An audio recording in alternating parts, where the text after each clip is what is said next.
కైలాస ఉదయం. దేవాలయం నిండా దివ్య వెలుగు.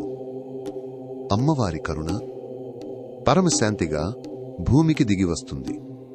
ఆ ఆశీర్వాదం ఓ వెలుగురేఖగా రూపం దాల్చింది.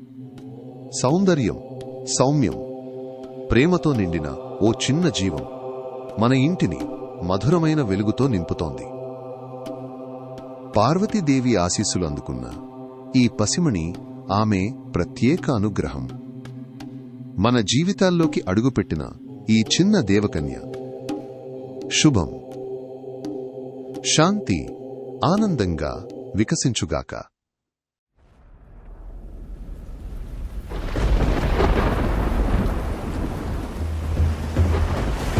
అప్పుడప్పుడు ధైర్యానికి కూడా తెలీదు అవసరానికి మించి తను ఉండకూడదని.